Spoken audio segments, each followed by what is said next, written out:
say the same thing. Are we adding the capital since we have it in front of us? Yeah. Yeah, I don't know if we'll get to all, but we'll get what we can, yeah. DEP, land capital, 2019 capital budget.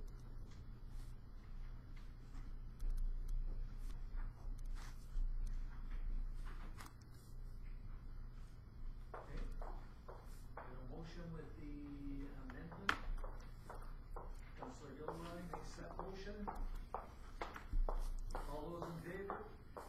Carried. Sounds like it should be a really quick meeting with only 2 agenda items, right?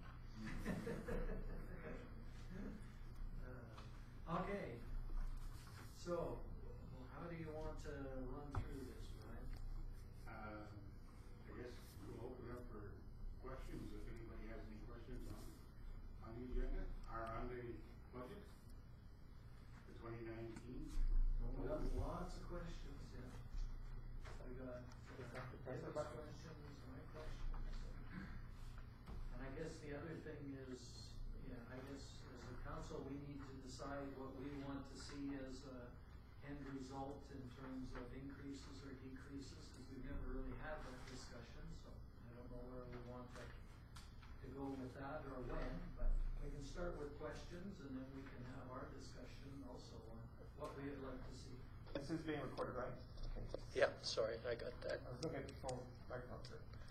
Okay, so we'll just start off with questions, or we'll sort of go through the summaries. Donna? I just have a question. Before we get into this, so this is our one and only budget meeting? When do we have to have this approved by? The interim budget, which this is, has to be approved before the end of this year at the absolute latest, so that we can operate as of January 1st. Otherwise, we can't pay bills, we can't do anything. The final budget does not come to council usually until March, after we have the assessments, after we have some other numbers from different things. So the final budget comes in at the end of February, beginning of March usually. Okay, so basically this is our one budget meeting before we have to approve, because we have to have it approved by the end of December. The interim budget, yes. The interim, right. So my question is, if that's the case, with what we have here, because we have to have this approved, and we're not having another budget meeting before the end of December, we have no choice but to approve what's in front of us. No, that's not correct. One of our other options is to approve an interim budget. That would be the same as 2018. Okay. And then we can finalize the budget in 2019. Okay. We've done that before, too. Okay. Okay.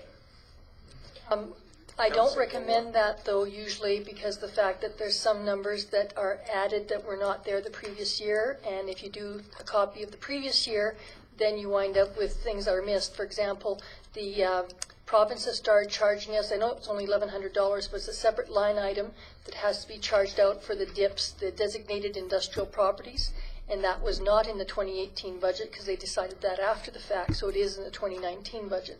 So if you repeat the one from the previous year, you wind up missing little things like that. Okay, Councillor Gilroy. My concern is that if we say we go back to last year's, how will that affect places like the operation of the museum and the library, and I'm sure the rec board is in here as well, because in a sense, when we I agree with Councillor Rose, who's not here right now, we really needed more than the amount of time we're spending on here to really get a full grasp on it, because personally I'd like to do as much as possible to get as little increase or no increase in taxes. And to me, that means that if we do this, we're going to have a hard time slashing anything afterward. And so my concern is, do we really have enough time to get this done and make changes before the final one that won't really put everybody in a very bad situation? No, I agree, and this is, I think one of the important things is before we can, our final budget, this is, in my opinion, the most important thing that we do as a council, in going through all of this. So, and we have to be able to explain what we're doing and why we're making increases or decreases or whatever we're doing and why they're there. So we need to understand the budget well and be comfortable with it so that we really understand it. So we need to take some time, and if we're very late this year, and if we haven't got the time to do it all, I'm kind of, if we're not comfortable, once we're done today, we'll come up with an interim measure and so that we can operate January 1 and then keep going, keep our discussions going if we need the time. And again, this is before we get started in this. It really bothers me that we're doing this so late in the game, and it's happened year after year after year, and we're always pushed to the last minute to say, okay, we've got to get something done, And I know we've asked and we've discussed it at different times that we want to get started earlier so we're not down to the crunch where we're like, okay, well, like we have things that need to be approved. We have the 3 budgets that Councillor Gilroy mentioned to decide if we're going to increase or not increase. I don't know how we're going to do that with one meeting, because we have to have something approved by the end of this year. And again, it's going to come down to, same as last year, it was a crunch. We got to have this approved by the end of February, so administration did say, here's your budget, approve it. And we were under the gun, and we were forced to approve it again. So I don't know how we're going to get around that so we can actually spend time. And I completely agree with Mayor Panasic that this is the number one thing as a council that we do for the town is to review the budget, trying to keep costs in line and keep things at an affordable level. And I don't know how we do that when we have 1 budget meeting or 2 budget meetings, and that's really starting to piss me off. I've been thinking about that because I'm in the same mindset as you, wanting this, and was thinking one possible solution is to come up with a policy, work with administration. We come up with a policy that says, here's what our budgeting process is going to look like. Here's when it's going to start, and sort of lay out those time frames, because there's nothing sort of written down as to when we're going to do it, how we're going to do it, and I'd like to sit down and write out a policy so that we've got something in front of us that says this is what it should look like, and make sure everybody agrees with that, and then we can follow through on it, right? And then we've got something. And yeah, there might be some situations where you have to deviate from that, but for the most part, this is the plan, and if there's some deviations, we'll know why. Yep. In all fairness to me and my staff, I think I emailed this to all the council on November 26th, something in there, and I had asked for comments back to Terry and myself. We never received one email back. So I don't know if you guys didn't look at it, or we don't know whether you're okay with it or whatever, but all of a sudden, like tonight, all of a sudden we got a bunch of questions. So what my idea was is we approved the 2019 interim operating off the numbers for each department, and if you guys want to go line by line, that wasn't what was suggested by Municipal Affairs. That's why I sent it out on the 26th, so you guys could review it line by line. And if you had any questions on a difference in whatever items line by line from one year to the other, then you could contact Terry or myself or Vern or whatever and ask us the questions. So that's where I'm having difficulty right now with this. So. Yeah. Well, the 26th doesn't give much time if you're not around to look at those things and do stuff. And I think, but yeah, I mean, we can look at other options there, but it is very short in some of that. And I know there was some situations. Councillor Long? It doesn't negate the fact that we received it and nobody provided feedback to our staff. To go through line by line by line may be necessary for the town of Slave Lake. They're looking at an 8% increase. And we went through our exercise back with Mayor Cox and had our staff pare down everything. Vern saved how many $100,000+. We've trimmed and trimmed and trimmed, and we've kept taxes low, and we've kept our mill rates low. We have done as much as we can. We now have a reduced revenue. We have reduced income in fines and tickets but the cost of living is still going up. And I question Councillor Gilroy, if we're going to slash, where are we going to slash? We have asked and asked for the staff to pare it down. What's the bare minimum you can do? And they have provided for that. We spent hours and hours and hours 3 years ago working on this, taking it apart.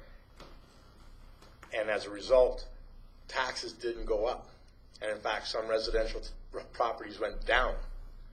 That was great. I stated 5 years ago, you want low taxes, you want to lower the taxes, be careful what you ask for, because what follows is cuts.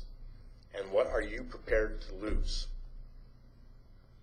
And I don't believe the citizens are expecting us to slash anything. They're expecting us to run a nice, even keel. And our staff have worked hard to provide us with that. We don't need to go line by line. You had an opportunity to go through this, and you had an opportunity to give it back to staff with recommendations or questions. So we're not in a situation that requires us to go line by line. We're not in a situation where it requires us to go 50 hours to work on the budget. That says to me either they didn't have a handle on their spending before, or they don't trust their management team. If we have a fairly even balanced budget and we're working hard and our staff isn't saying, oh my God, we've got problems, not one of them has said that. And yet we're saying, oh, we have to make more cuts, or we may even have to slash, because obviously there's a lot of gravy there. There isn't. There's no gravy. And it was the term, and that scared me, because the only place we can really slash is the recreation department. That's the new one that's come on board, and that's one that we haven't really had a chance to look at. There's nowhere in this place that we can cut. I've gone through the budget, I've gone through the budget, and I've gone through the budget. It is the most important thing we've got. And if you've looked and if you've compared, where are the big, huge differences in the budgets from 2017, from 2018, from 2016, 2015? Where's the huge increases that would create concern for us to look at? And there hasn't been huge increases. Well, It's been fairly well managed. Yes, there's some increases because our costs have gone up. We were paying $1.36 a little while ago for gas. So yes, the expenses have gone up. Our staff have told us that they've got this under control and that we're not looking at huge increases. But if we do have increases, that's also something I said. If you maintain that line and you don't increase taxes and you keep everything low, eventually it's going to hit the fan. And we're getting close to that, but we're not there yet.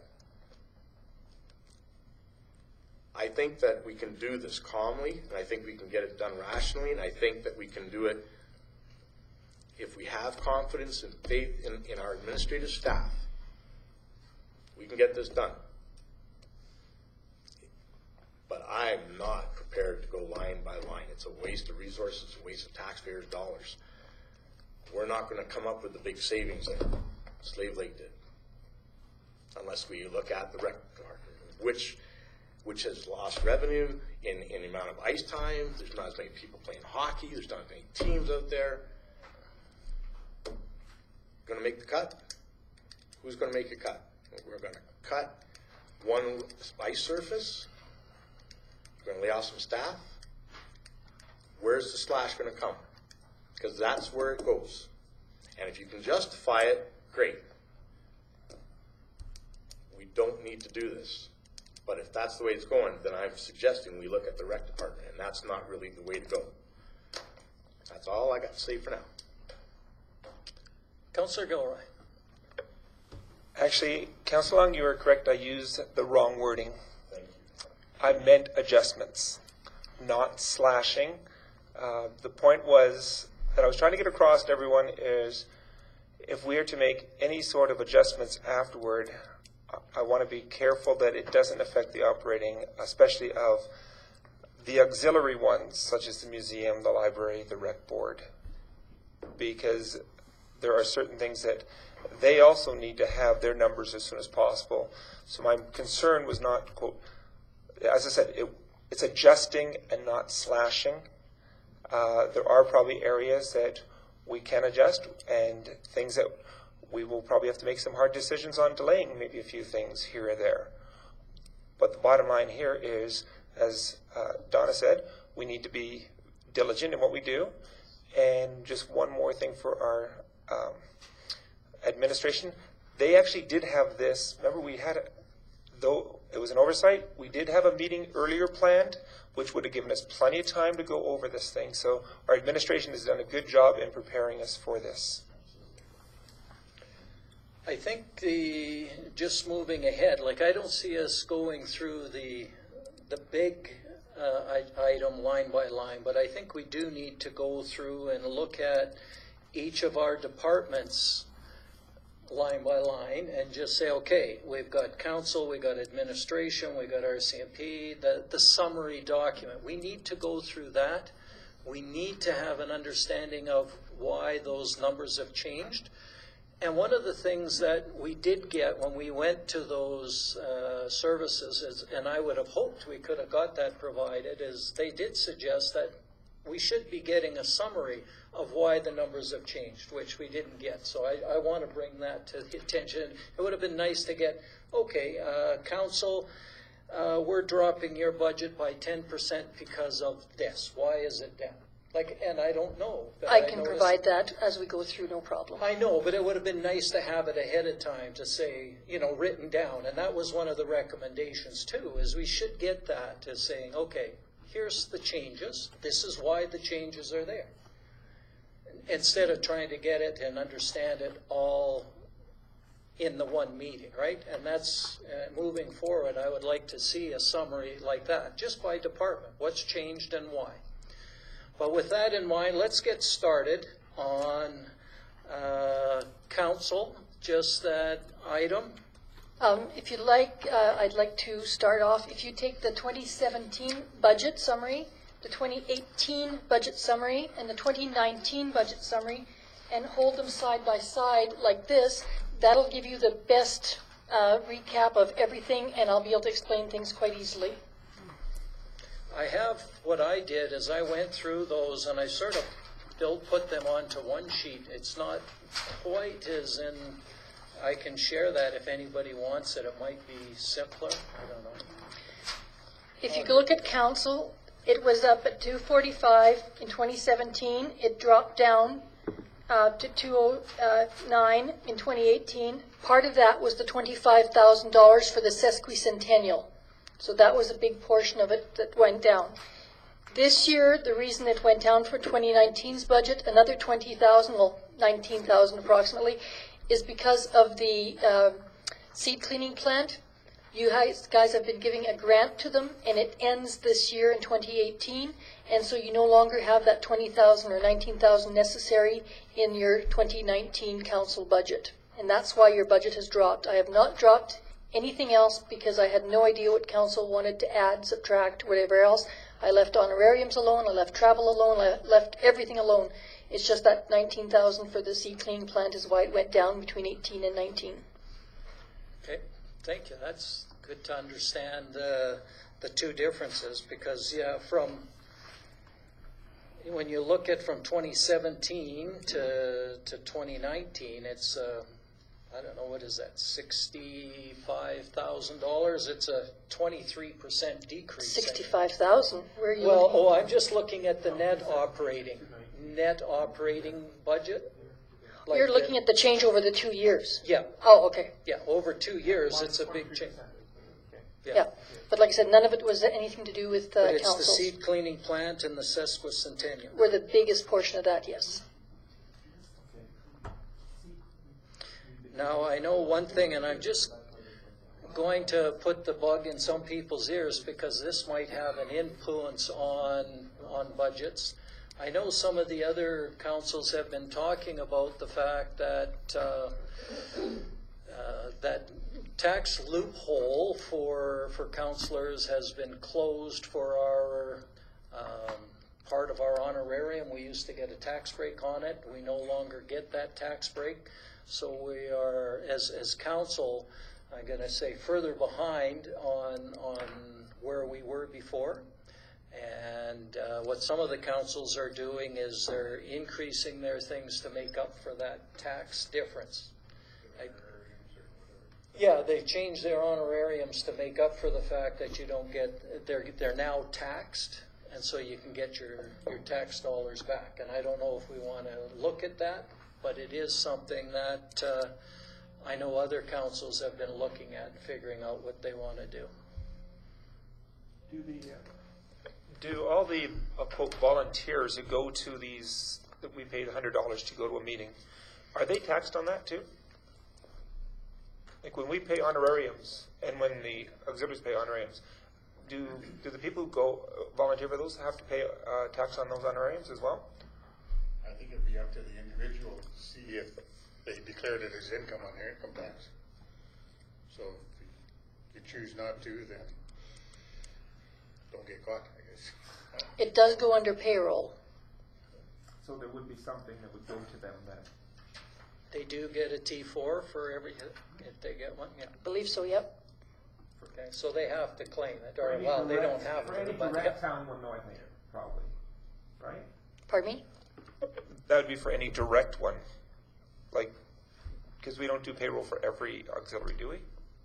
And every committee? We all get T4s. That is, okay. So technically, we're in the same boat in a sense than anybody who's on those other No. committees. Not quite. Councils, same as fire department, councillors were allowed 30% of their honorariums were tax exempt. 30% right off the top. It was one of the things that the government of the day many years ago decided that municipal government would only get taxed on 2/3. And so the 1/3 was exempt. As of now, it is now you have to pay taxes on the full, all of it, not, you don't get that 1/3 reduction. A lot of municipalities have reviewed it, and some of them have stated that the amounts that they get are so small it's not going to make too much of an impact, so no big deal. Huge cities where the councillors are full-time employees, for them it'll make a big difference, so of course they increase theirs to compensate for it. Some places were getting paid something like $50 for a meeting, and so they increased it to $75, let's say, because they were already way below the normal scale and stuff. So it depends between municipalities.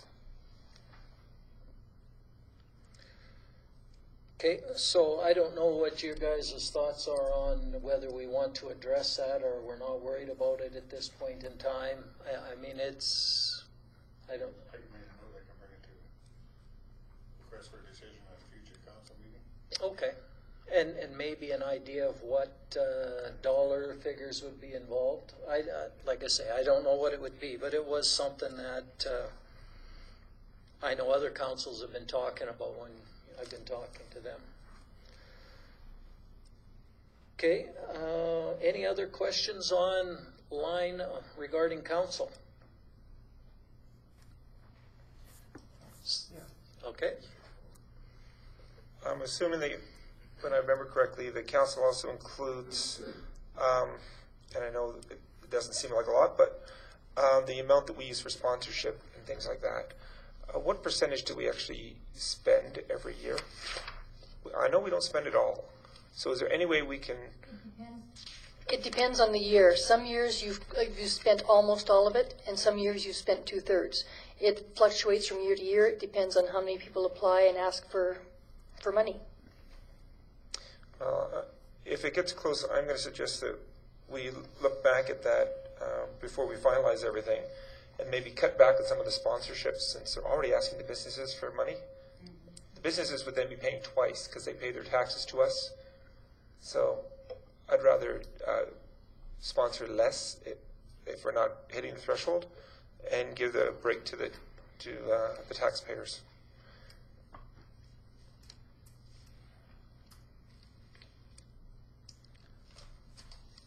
okay, well, for now, do we want to make a decision on that question, or do we want to, because that will impact this, on whether we want to do it? I'm not Because sure. right now, we say in our operating, if I look in the detailed part, we spend $30,000 to grants to organizations and individuals. Well, well, now we're getting back into the weeds a little bit, right? As opposed, that's the detailed budget and not the summary budget.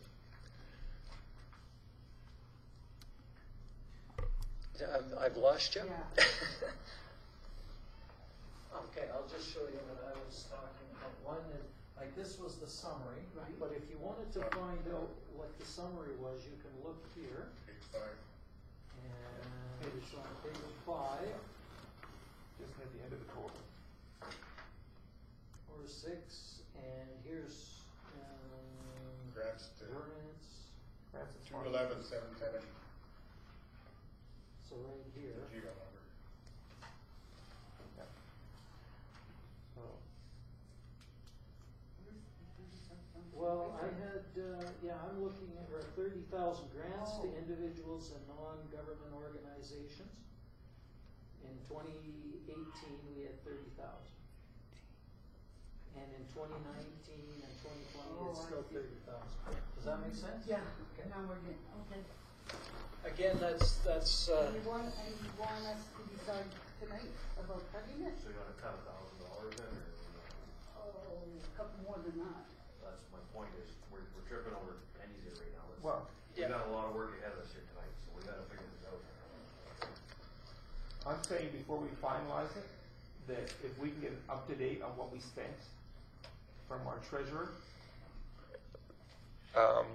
By the end of the year, for example, if we're finalizing in January or February, we should be able to then know what we've spent in sponsorships, and if we can cut maybe 10,000 out or 20,000 out,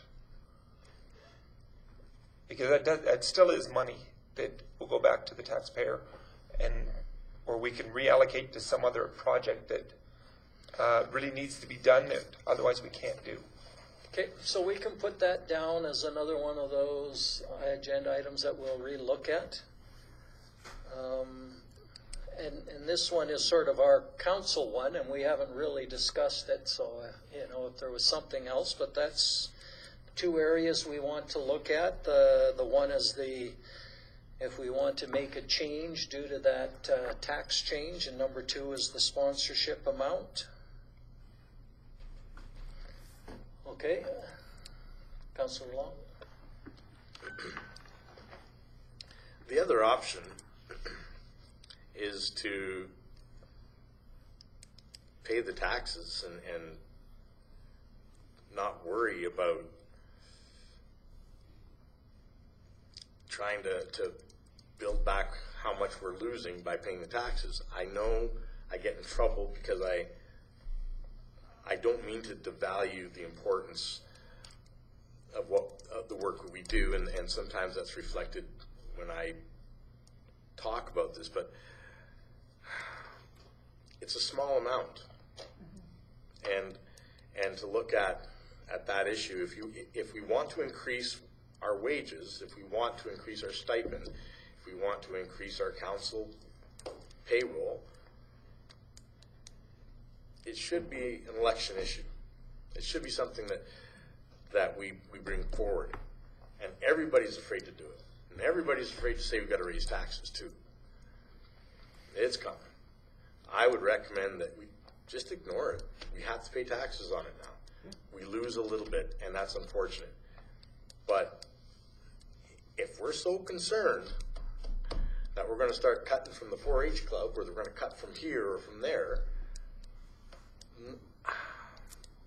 then we shouldn't be even thinking about getting an increase or covering the loss that we have because we're being taxed. That being said, we're one of the lowest paid councils, I believe, and have stayed stagnant for decades. So it's unfortunate, but that's the reality of the town of High Prairie. If you want to change it, put it up as an election.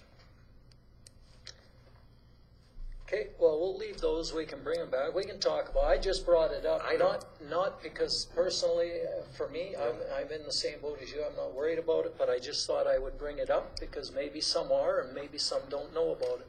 I see Councillor Stenhouse has got a comment. Yeah, I have a couple concerns because we keep emphasizing how important this budget is, but it's like, well, let's just blow through it.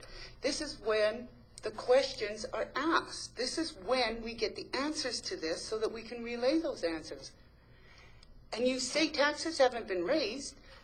1 year it's assessment, the next year it's taxes, the next year it's assessment. How can you not say this has not gone up? Personally, my bill went up $200 last year. A lot of the households went up $200. And using the word assessment, it's just a fancy way of saying it went up. It went up. You can't deny that it did not go up for every household. So when you say we need to raise the taxes, they have been raised. Okay, well, let's move on. We'll leave the council one alone, move on to administration. Administration in 2017 to 2018, the increase was because of one staff position. When the one person went on maternity leave and the person that was replacing her came back, that person went into development and the assistant for Nancy, and so there was an extra position in that budget for 2018. In 2019, there's another position because that is the recreation person that came across that is now doing payables. So that's why the increase, it was an extra position. Does that mean that the rec board would go down by that one position? Theoretically, yes. Rec department. So, roughly it's from 18, I'm looking at the net difference here between the two budgets. It's a $77,000 increase, and that's basically just a new person, right? That's what you're saying? Yes. So we can look at the rec budget, and if I look at the rec budget... Can we continue line by line? It would be less confusing for most people and wait until we get down to the recreation, please? Okay, I just look at rec budget hasn't gone down by that amount, but okay, we can do that and discuss that later, but I just, because I'm looking at it, admin's gone up quite a bit, so we've got 2 extra people on staff now than we did in 2017, is what you're Yes. saying. 2016, you did have the same amount of staff as in 2018, but I don't have the 2016 to show you. So it had dropped in 2017 and then went back up in 2018 for that one position, and then 2019 is the extra recreation person. Because our administration, when I look out there, it's a big increase over from 2017. Correct. It's 117,000. Correct, but if you look at the details, you can see there, like I said, that it did go down drastically from between 2015 down to 2016, and then 2017. If you look at the history and the detailed pages that you received, and that's where most of it is that. Now, just for my understanding on more people coming in, now, like, Brian, help me out, how does that work? Like, does council know, or do you just fit in the budget, or when they change to the org chart, does that have to be approved Yes. by council? There was a spot available on our truck. Oh, okay. And you just felt, okay. It was empty for a year, is what happened. Because when the person went on mat leave, there was no position. The person was kind of covering two positions, doing two things. And then when the person came back from mat leave, that person went, and there was two positions. So, and then, like I said, for the Recreation Council already was aware of that with the transfer over of the Recreation Department. So it was already approved by council in that way. So the next department. Well, just before we leave that one, I had one other question on this, and I guess it's part of this year's budget, is I'm looking at the actuals are way different than the budget, and I'm just wondering why. Where at? Okay, let me just, well, just know I'm looking at the summary document. Oh, I'll go into that afterwards when we're finished the line for each department, and I'll explain that at that time.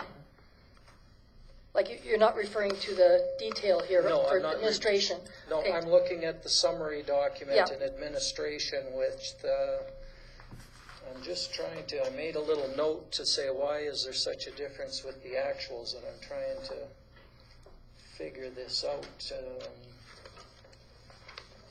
The 2018 actuals? Yeah, because that's what I'm looking at, would be. So we had a budget of, oh, I know what it was. Part of the difference is with the revenue in 2018. We had budgeted 352,000, and we're at 510 or 511,000. Yes. So how come such a big difference there? One of the 30,000 of that is from the ATCO fees. People have been using more power than we anticipated, and our fees are based on a percentage. And so that's 30,000 of it is right there. And another big, huge increase was there's a $60,000 grant that's in there. And the third one is interest earned on money that's sitting in our bank account right now. The interest rates went up slightly, and with the amount we have in reserves, and in our bank account, it's made a big difference into the amount of interest we've earned. So those are the three big increases, but we can't count on that from year to year. I'd rather be conservative in what I'm estimating, and then if we have extra like this, bonus. But I'd hate to budget 500 and then to wind up with only 300. Okay, no, I was just I just wanted to ask about that because it was a big difference there. Yeah, with that. very valid question, yes. But that's why I didn't look so much at the revenue column in some of these things. I looked at the expenses because we can control expenses. We cannot necessarily control revenues. Yeah, and but we have to be, because the difference for me, you have your revenue and you have your expenses, and the difference between the two is what our taxpayers have to make. Correct.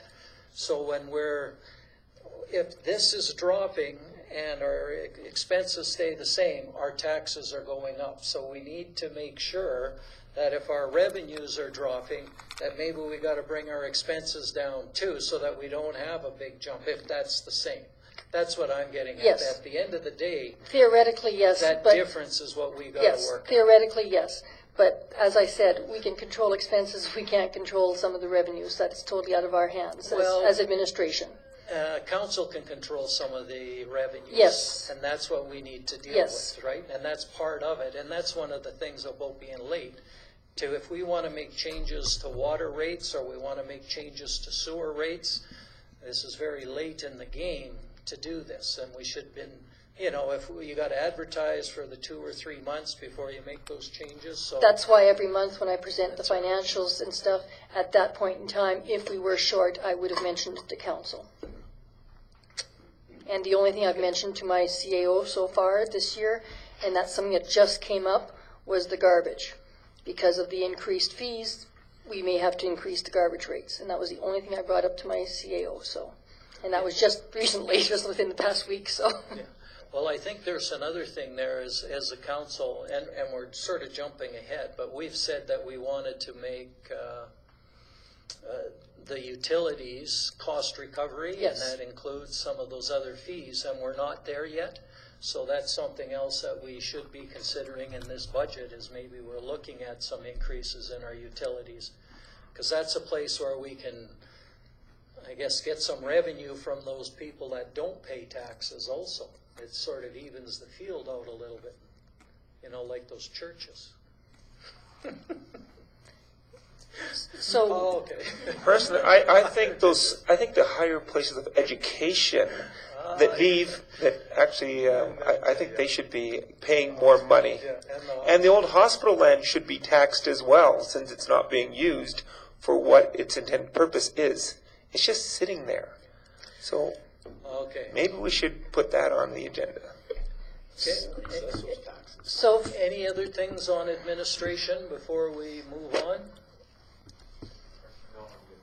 We're good? No questions on administration? I was really impressed with the interview. I was pleased. So our CMP, of course, as you know, that stays the same for the budget every year because it depends on whether the county hires somebody as to how much we're going to pay. Councillor Long?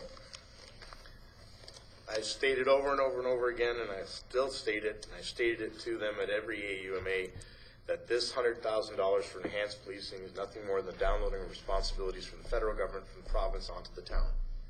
There's no reason why we should be paying that money. There's absolutely no reason that a town our size should have to fork over $100,000 to do basic policing, which is to stop the criminals from selling drugs in our community. And we got to pay them for that? I saved us $100,000 right there. Just don't do it. It's wrong. And it has not proven to be the wonder thing. We don't get this big, huge support and increase, and we still have to fight for, how long did we fight to get a canine unit? That should have been here. And we just don't have the money, and they haven't. I get it, they don't have the money, but neither do we. And there's $100,000 to taxpayers of this community that we can reallocate to somewhere else. So my position is stop paying the $100,000, and I stated it right from the get-go. It's silly. We can't afford it. We had, just for your update, we had the RCMP in last meeting, and they gave us an update on the handler position, and it doesn't look like it's going to be here for probably maybe the fall is what they said. Tim Hortons will be here sooner than the canine. Yeah, and what they were saying is they weren't able to get somebody here with the credentials that they had hoped for. Is they were trying to bring somebody here, give them a promotion. That didn't work. Nobody wanted to come here. So their new tactic is they're marketing and trying to get somebody that's a fresh recruit as a dog handler to come here. And their next class doesn't graduate until later. And so that's their attempt at this point in time, just so that you know. And that's all fine and dandy. We're paying for enhanced policing. We don't have a canine unit that helps the enhanced policing program. And they're not providing us with anything except excuses. Nothing. And yet we still give them $100,000. Well, Tell me why. Well, we don't. If you remember back before we had them, we did have Sal and others living in town that we don't seem to have anymore. And the other thing I would just, and this is just my viewpoint, is a caution. We know that the there's a push on from everybody that's has a population of over 5,000 people to see policing and all of the costs for policing spread to even communities. Every community would have to pay their share, because right now we don't have to pay anything. So if, and I kind of agree with you, if we end up having to pay that fee, I would say, well, we can't pay the enhanced position and the regular costs on sharing that. So I'm sorry, in my mind, I'm saying we keep it in there until we hear where the province wants to go on this. And again, that'll have to do with the election that's coming up and where but anyways, I know that that's something that's being discussed out there. When is that contract? I can't remember. When do we revisit it? March 31st? It's early in the new year. It expires. So we put it on, bring it back to meeting on the agenda to discuss that very quickly. I do agree, Michael. Especially now, especially with the law changes and stuff like that, the legalization, all that carrying on. Maybe this is a place where we can save 100,000. Absolutely. What are the implications? What will we lose? What will we lose? We can discuss it at that meeting. Yep. My concern is that the county and the town are billed. Does that mean that the county would have to pick up the tab for the extra? And if so, maybe it should go to one of those joint council meetings that we have for them to talk about. The contract, excuse me, just to let you know, the contract is not with the town and the RCMP. The county is the one that has the contract with the RCMP. Our contract is with the county, because there used to be 3 partners and 1 partner dropped out. So yes, the county picked up the other partner's share. So I think it should be brought back to the joint committee and let them talk about it before we say no, because we're balancing everything with the new committees we're setting up with the county. I think it's important we keep that dialogue open. May I just? Yep. And that's another issue that we need to discuss, going back to council. And I said it before, we should have a liaison committee, a liaison structure, as opposed to a committee structure. We shouldn't be attending all of these different agencies and nonprofits and NGOs, and the more we get out there, the more we get paid, and therefore we can sort of we can't afford it. And so we should be looking at cutting our org chart and looking at it and reassessing where we can cut there as well. Because some of those meetings go on, and they're 3-4 hours, there's travel involved, huge expense. And so maybe we should be looking at that as well. We'll be able to save money, and we can do it really quick in the first 3 line items. Yep. Well, and that's at an organizational meeting. We always do a review of our committees and which ones we want to belong on. So we've done that. And I'm not a fan of waiting for budget reform. I am not a fan of waiting to see if we get approval from the county. This is our budget, and this is the taxpayers' dollars. And so, yes, it might irk, bother, offend. I don't know. They shouldn't be offended. It's only money. So it's a reality check. We don't have $100,000. So I am not necessarily worried about waiting for a joint review from the county and from the town. We can't afford it. And I know I got in trouble with the recreation department issue on this. So it's coming back. So anyways.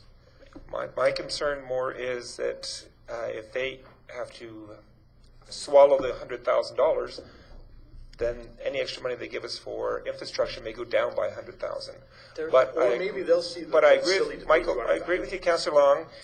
Maybe going to some of these extra meetings that we find great value in, of going to some of these retreats and that, where we could save a lot of money.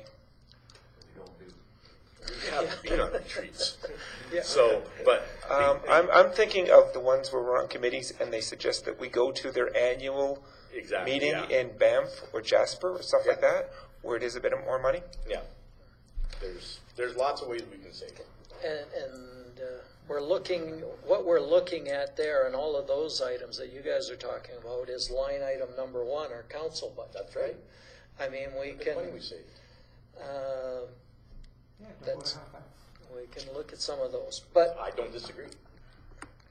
let's move on to fire department line. So in 2017, it was 317,000 in expenses. It went up to 337 in 2018 because of the 20,000 extra that council authorized to go to volunteers. And then in 2019 budget, it's going up another 10,000, and most of that is a little bit here and there all over the place. It's 500 here, 1,000 there, so it's spread out quite a bit. But a big chunk of it, 7,000 of it, is as the fire chief let the committee know, it is to do with training, because now the training will no longer be here and they will have to travel out for the training. So $7,000 of the increase between last year and this year is for travel to training. And can you just let me know, I can't remember why training can't be here anymore. I don't remember catching that, or maybe I wasn't at that meeting. I don't think you were at that meeting, but there's more training required now, and they had to go somewhere. They couldn't have it local anymore. I just got to cut in here. I'm completely lost because that's not. I was at that fire budget review meeting, and they want a lot more than $7,000. That's what they wanted. So No, there wasn't a review of the fire department. yeah, Yes, we there did. was. We did. Oh, okay, I was. And there's like, Oh, Yeah. these two. Oh, sorry. Okay. they want a lot more. Like there's zero in the capital fund. They need training and they need capital money and But the capital money is not in this budget. This is the operating budget. See, if you look in the capital contribution, you look at 2019 budget, there's 50,000 in there trying to put aside for new fire trucks. Page 10, 11, and 40. So their wants are more in the way of capital? Absolutely. Oh, okay. Because like their operating budget is, well, and it's not even 7,000 net. If you compare 2018 to 2019, the net difference is $4,000, which is only, well, it's a 3% increase in that budget, but it's a small amount, right? It's 4,000. So the operating isn't a big difference. Maybe capital. It'll be capital and it'll be mainly capital. Okay. There's nothing set aside for any equipment or truck renewal. They have to start renewing a truck, so if something happens, we gotta buy a truck, it's gonna be right out of it. If we start budgeting a little bit every year, it'll. Absolutely, yeah. Put in a restricted group so that- Standardization. Well, we have to have it. That's something we have to have. And we haven't to this point? No, not for fire trucks. The odd time we've made a plan and we've said we're gonna buy a fire truck and we start putting some cash away. This is an actual plan for Yeah. capital. The fire department in the past, the money that they got from their accidents was put aside in a separate reserve, and when they wanted to get something, they would ask the county and the town to use that money. But all of it was spent 4 or 5 years ago when they built the addition onto the fire hall, and so it was all spent. In the meantime, yes, we've accumulated a little bit in that joint account, but the county's not going to pay and to replace some of our own trucks. So we need to start a reserve for our own trucks that the county has nothing to do with, and so that's what that 50,000 is, a start. And there was the purchase of the ladder truck a few years ago. Yeah, correct.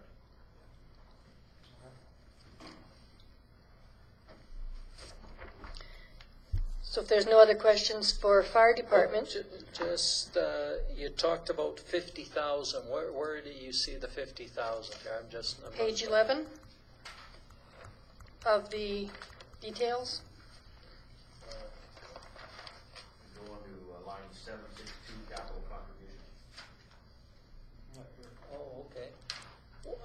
I don't see that. It's not showing in here because that's the operating. Remember, the first two columns are operating. If you go further on the summary page is where you have the reserves and the amortization. Yes, So the 50,000. but I don't see it on reserves. Oh, it didn't follow through. You're right. It did not follow through. Probably because it was added after the fact. I will make sure to make that change. So that's an additional 50,000. I'm looking for that. Yeah. Yeah. No, I'm sorry. It did not follow through on the sheet because this page was amended after I had done the sheet. So there's an ask of $50,000. Because, yeah, I didn't see it on the summary sheet. That's why I was asking. Now, why did they pick $50,000? I'm just the committee curious. picked a number at random. Wasn't anything specific Oh, reason. okay. 50, 50, 50 for the next 3 years. Well, and I'm just looking at amortization for the fire department's 117. Yeah, mainly Yeah. like a fire truck is anywhere from 400,000 to 800,000, Yeah. depending what it is. So that's a very small percentage on a $500,000 unit. 10% every year you're putting away. Yeah, well, and 10 years you should have enough to buy a truck. yeah, In theory. Roughly. and hopefully you can get some grants and stuff. Yeah, too, no, you bet, but that's just something to put away and Okay. be prepared. It's coming. Okay, so moving on from fire then, go to disaster. And disaster is the same all the time. We put a few thousand aside for miscellaneous that may come up. Okay, The bylaw, bylaw, yeah. okay, it went up fairly little, both from 2017 to 2018, and again from 2018 to 2019. The little bit that it went up was basically wages on the grid for the new staff person, and of course the fact that the benefits kicked in. They didn't kick in the first year she was here, and they kicked in the second year, after the second year. So basically that's the only increase in bylaw. So bylaw, I'm just looking at my little comparison. Compared to 2017 to now, it's been a 16%, or it's going up at 8% per year. And is that just the increase in wages? I'm looking at the net value there. So the net cost to us for bylaw is going up at about 8% per year. It just seems high. No, this is for the department. The department's going up at 8% per year, which to me seems high. 8%? The net difference there, yeah. Between 262 to 240 is what you're looking at? No, I'm looking at the net value for bylaw. The net value in 2017 was 126,150. Again, I'm not going by, I'm trying to look at just the expenses. I'm not looking at the net right now because of the fact that the net we have no control over. It depends on how many fines are given out, depends on whether we have contracts with these other places. So I'm not looking at the revenue right now. I'm just looking at the expenses. Well, but I am looking at the net, Okay. and that's the difference. I mean, I understand where you're coming from, but from my point of view, we need to watch that department because right now Yes, I'm but, seeing but when you're a looking big at an increase from year to year, you can't look at the revenue. You have to look at just the expenses of how much the expenses increased from year to year. That's what we have to look at first. Afterwards, when council needs to make a decision as to whether to increase taxes or not, then you guys can look at the revenue and adjust if you need to. But for comparison's sakes of how much the expenses went up, that's the only thing that I can look at. Yeah, well, I know what you're looking at, and I Okay. can appreciate your focus. Yes, it's just that when you say that, it makes it sound... And I think our council has a different focus Yes, than what you've got. it's just and that I the way think you we've worded got- it makes it sound like they increased by 8% per year, a total of 16%, and they didn't increase? What are you talking about? The net difference has increased by that amount, and that's Okay. what I'm saying is that it's going up.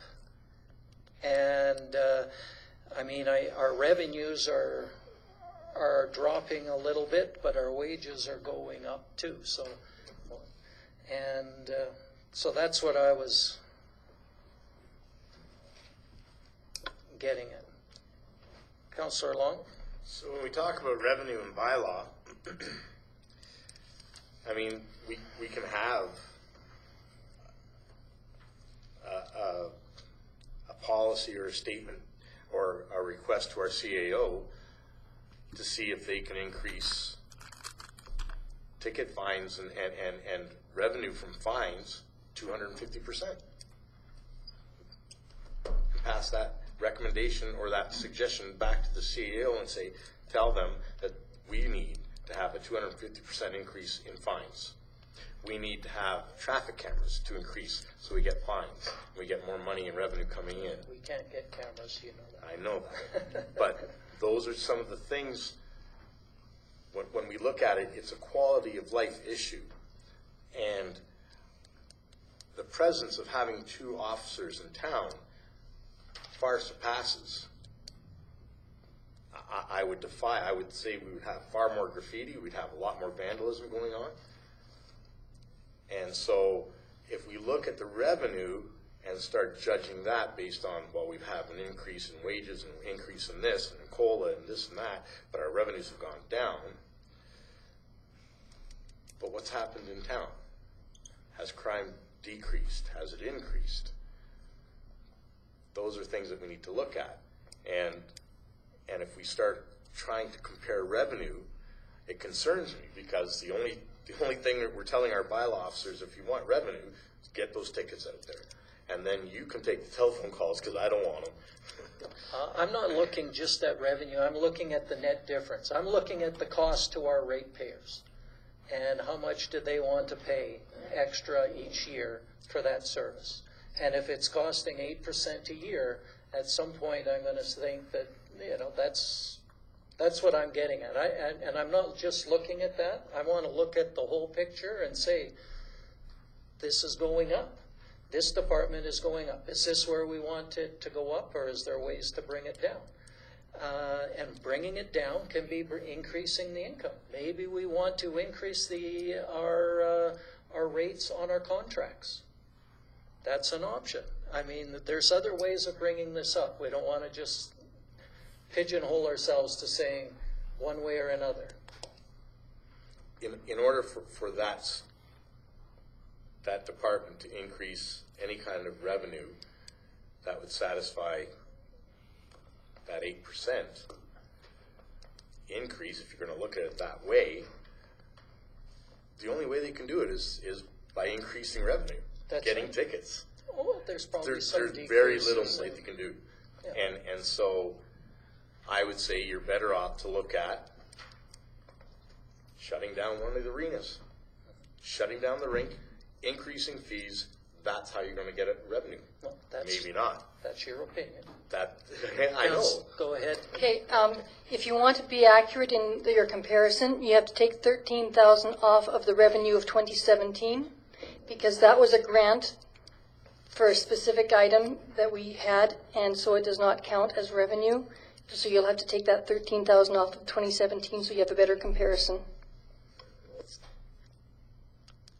Oh, okay. So what was, I'm just curious, the grant, is there grants that are available? What did we get a grant for? The MSI operating, because it's an operating grant, it goes to different departments, different years, depending on what is needed in what department. And so that year it went towards the bylaw because that's when they got their radios. Oh, okay. And the radio is actually under a capital, but the grant, because it's an operating grant, has to go through the operating budget. It's convoluted, I know. But if you want to have an actual comparison, you have to take that 13,000 of revenue off of 2017. Okay. Go ahead, Councillor Bartley. Another way of looking at it is that our expenses are more with them, our revenue is dropping, but it's a sliding scale. So it looks like they're doing their job well, and the fines are dropping. So that means we have less crime. If they stopped for a year and didn't do anything for a year, no expenses, but I bet you when they started up after that year, the revenue would be way higher. Possibly. right? So we should be happy that is sliding the way it is. That's a way of looking at it too, Yeah. right? Councillor Gilroy? Instead of looking at increasing any revenue that way, I go back to what I've always said and that is what percentage of the money they report every time they report for fines and that do we actually receive back? Because they say every time we get a report from the bylaw, it says this is the money value. It'd be very interesting to see what percentage that they actually collect in the end. Because if they only collect 50% of the money that they say they're doing, that's quite a bit different. But they don't go out and collect. No, but Send out the invoice. it still is when they say they collect that much revenue from working for the RCMP or, provincial fines or whatever. I'd like to really know what percentage comes back really as revenue to us. So you have a question for administration, is what you're saying? Bylaw administration. Well, we deal with this fella right here, and if you want that, we can ask for it, right? But I don't know if because we know how much we're getting each year. You just want to know if we're losing money in debt collection, is that what you're saying? I just don't want to see phantom numbers in a sense. If our concern right now is that it looks as though our revenue is so much less, well, maybe we actually are collecting or charging more, but we're not collecting it. So it may be that your 8% is incorrect by... Unpaid fines, is that what you mean? That's what he's getting at. Maybe we got more unpaid fines, and that's why we're not getting it. Unpaid fines doesn't show up in the operating part of your thing because it still shows as revenue. It shows up on your balance sheet as an outstanding debt, so it does not show up in your revenue and expenses. It shows up as revenue whether it's paid or not. So there you go. So, I'm breathing. There's no two sets of books or two different numbers. There's no phantom numbers in our budgets. The budgets that we see and the information that we get from the people who are doing their jobs out there are factual numbers. The difference is we would see them in a different part of the budget, but there's no phantom numbers coming in from our bylaw officers. They're giving us factual numbers, and they're saying this is the tickets that was issued, these are the fines. That's that. The town office gets the check.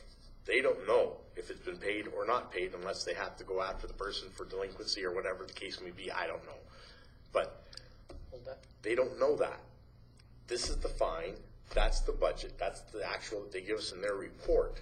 There's no phantom numbers. Please.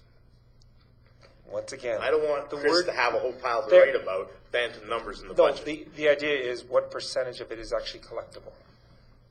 Do we get if say they said that, I don't know, by the end of the year they had issued provincial fines, whatever they come up with a number of different ones of $112,000, just the number out of the air. What percentage of that report that they give to council actually came back into the coffers of the town? That's all I'm asking. Is it 80% of it? Did they lose some in the court because the court overturned the particular ticket, stuff like that? It'd be very interesting to have that information for us. okay, let's move on to equipment pool. It's becoming painful. This one I had questions about. I don't understand how this works, so maybe we can walk through it. Equipment pool is what a lot of municipalities do. They have all their equipment and man and stuff that do work in one department.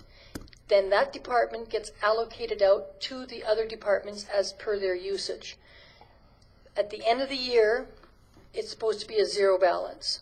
We put something in the budget so we have an idea, but in the end, it's a zero. It zeroes out no matter what, because if each department paid them too much throughout the year, at the end of the year, they get a credit back. If they didn't pay enough, each department has to divvy up a little bit more and pay a little bit more.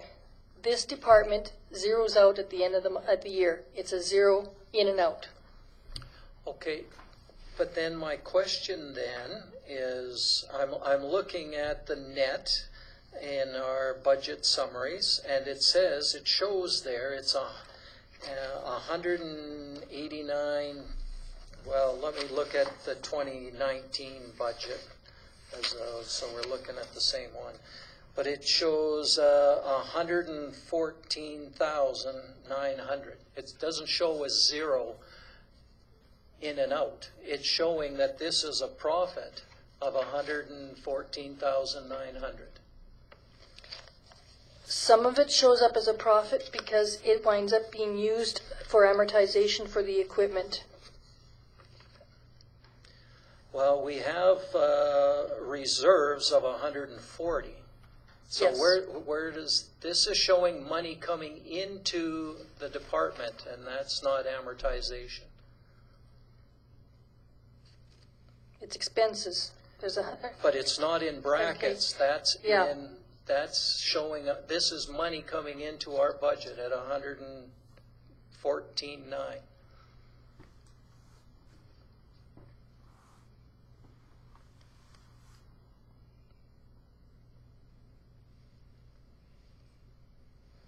I'm just looking at the comparison from previous years. Well, in other years, and that's the other question I had, is why is it changing so much? In 2017, it was 189, and then 178, and now 114. It's showing that our revenue has dropped by, 36%. Yeah, and in 2015, it was 16,000. Like I said, it's supposed to zero out at the end.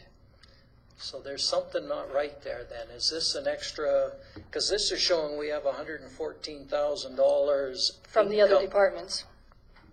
I see what you mean.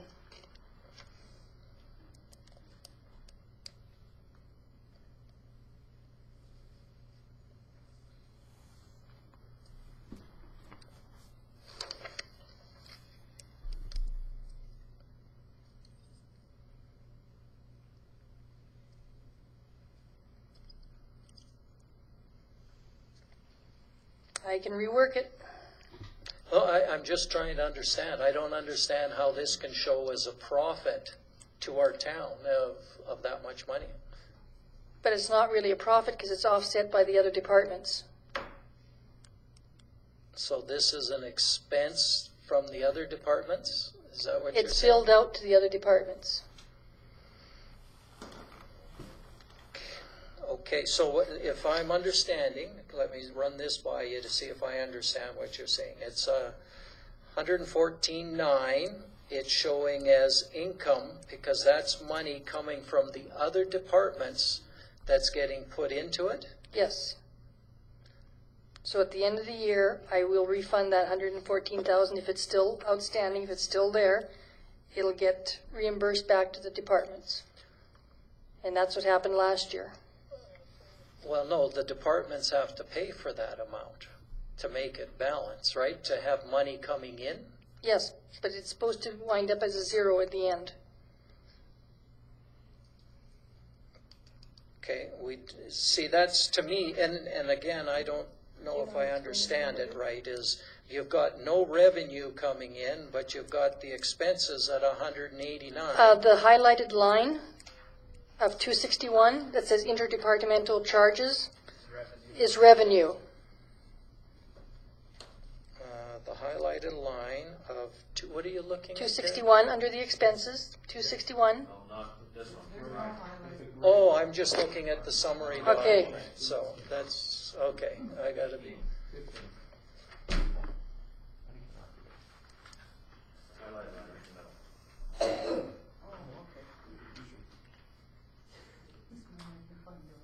Line 261. Yeah, I can see That is revenue from each department that is paid for rental of the equipment to the equipment pool. Oh, okay, so that's how And it's, if you go into any of the other departments, you'll see There, expense. that's, okay. in the departmental So budget. each department is paying that money to this account, but it doesn't, why, because it's getting paid into there, why is it showing on the summary document as an expense and not an income? The proper accounting process is supposed to be put into that department so it's offset, so it shows up as 0 in the end. So whatever money's left over gets allocated back, and if you want that line to be changed and put into the revenues instead of the expenses, I could do that. No, like I say, I mean, whatever work, I just don't I'm just doing understand it, yeah, I'm doing it the accounting way it's supposed to be done, because Okay. it's supposed to be at a zero balance. So let's say that there's 114,000 left. That can either be allocated back to all the different departments, or it's put into, 140,000 of it is put into the capital, whichever way council decides. But we don't always know till the end of the year if there's money left over or not. Okay, so So- let me, and so that answers the one question. The next question would be tied into why the big changes from 2 years ago and last year. The biggest change of about $35,000 was because of the fuel. The price of fuel went up so much this year that we were way over budget already by the end of the 9 months of the year. And so there was still 3 months left to go. And I estimated what that 3 months was going to be. However, with the price going down now, maybe that'll change. We don't know. Well, but this is the amount that we budgeted, it's not the actuals too, right? And But I used, but I used my budget amounts based on the history of the actuals. And in 2018, we spent $78,000 by the end of September on a budget of 85,000. Okay, so you're telling me that this should be increasing, Yes. and yet the amount in 2019 is going down. So you're, The amount of revenue, it's in brackets, it's revenue. The amount for fuel is going up yes. to 120 for 2019. If it's that confusing for council, I can change it and put it in the top part in the revenues, but then I'll just have to change it back for the auditors when I give him Okay. the stuff. Okay, I see. So we're getting less money because the price of fuel is going up. That's Yes. okay. I gotcha. Okay. Any other questions on equipment pool? Okay, let's move to roads.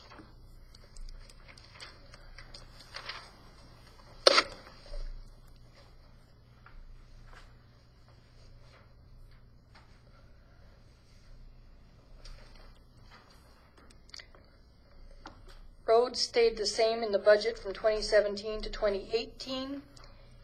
In 2019, it went up 100,000, and that was in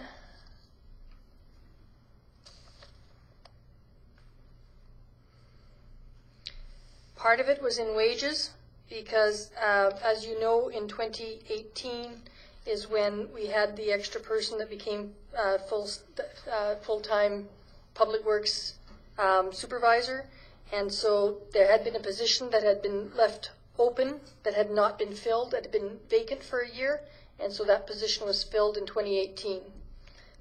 Both Brian and Vern can give you more details on that. And the other part is the materials. No, that wasn't it. Just looking here. Electricity, I increased by 20,000 compared to the previous year.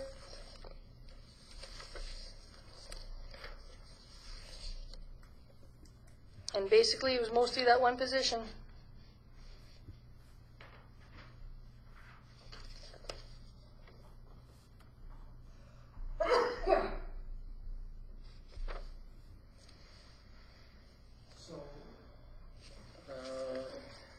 So we had the extra position was being paid for in 2018, like we've got that position now. But the budget from 27 to 20, or from 2017 to 2018 did not go up.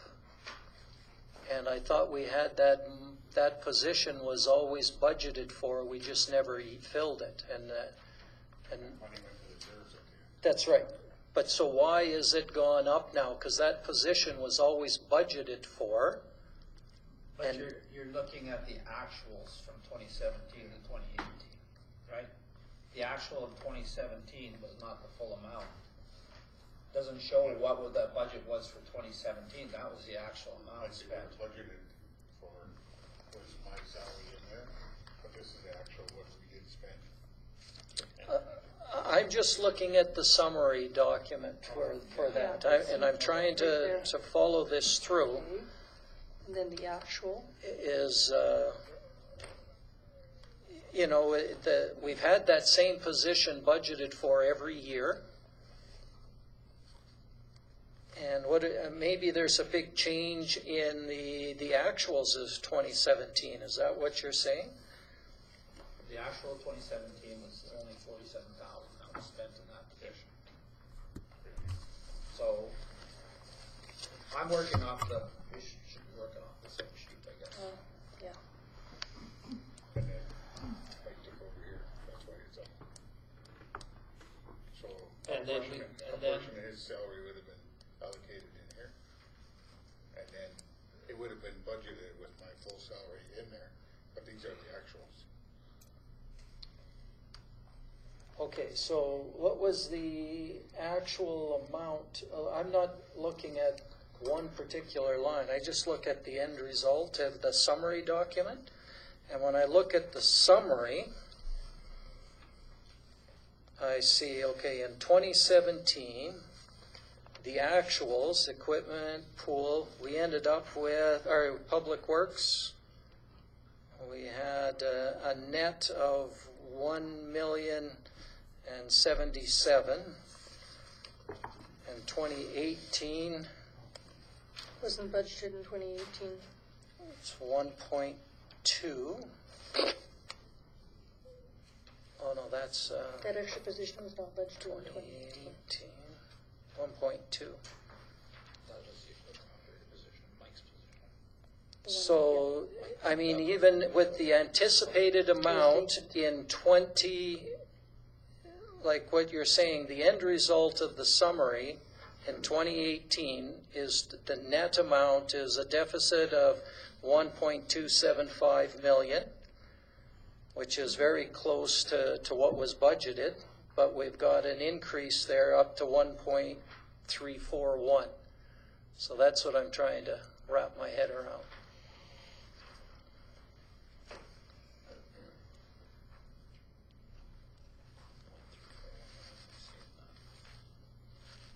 He's looking at the net again, right there. The net, he's not looking at the expenses. Okay, that would be the transition from Mike. It all goes to where that position of Brian, when he took over as CAO, was left pretty much vacant until September of last year, right? So then when Mike moved up, we replaced that position in December of 2017. Okay. And it was missed in the 2018 budget, so now it is included in the 2019 budget. But that position had always been left in there. Yeah, the position was there, but it was not budgeted for in 2018. It was missed. Okay, but I'm looking at the actuals in 2018, as close to actuals as we got. What Terry estimated was actuals. 2017 budget and the 2018 budget, they're identical. The 2017-2018 budgets are identical. Yes. It never got budgeted in 2018. There should have been another 50,000 there. It never got budgeted in 2018. Okay, we're not on the same wavelength. That position, my understanding, and correct me if I'm wrong, that position was always been budgeted for every year. It may not have been filled, and if it wasn't filled, the extra money went to the reserves at the end of the year. But it wasn't in 2018. It was missed. Equipment operator position was not budgeted in 2018. No. Vacant at the time.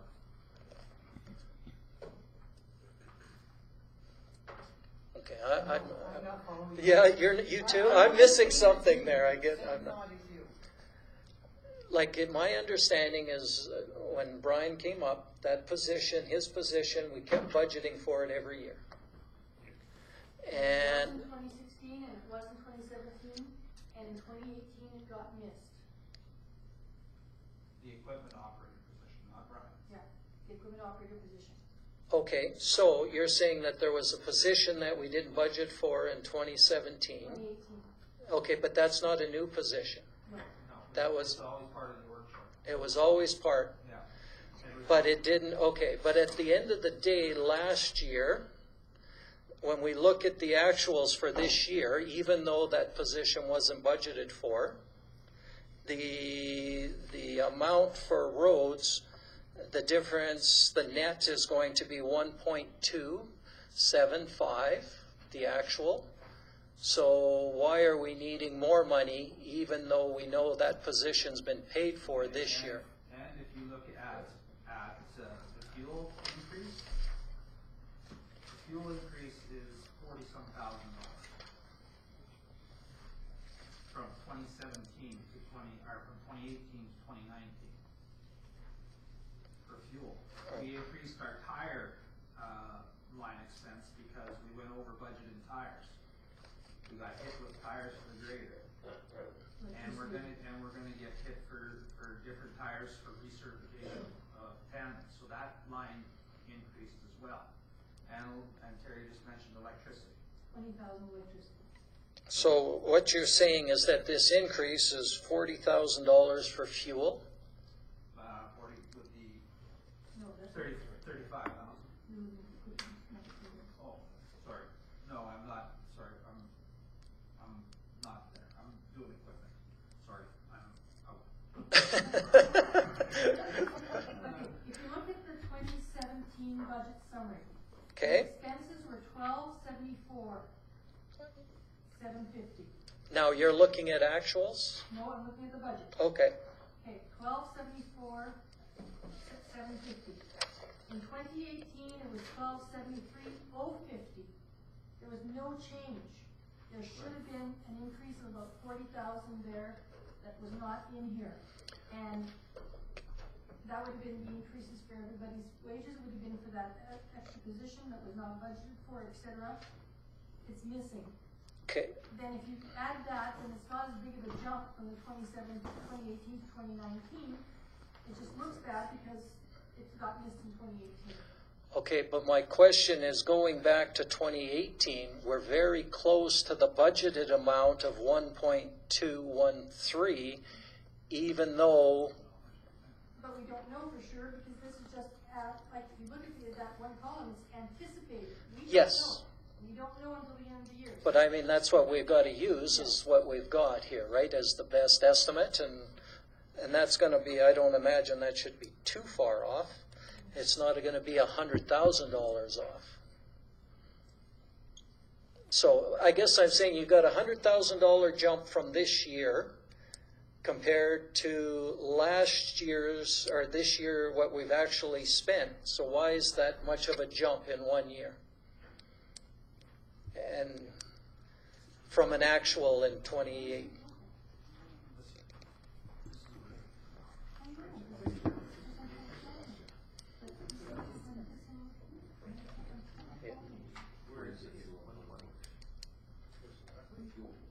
No, it's, I was, Harlan, that was equipment that was rather on. Yeah. No, but you have no fuel expense in public works. No, it's all on. Saying the equipment pool is a fuel for public works? Ah, okay. I'm sorry.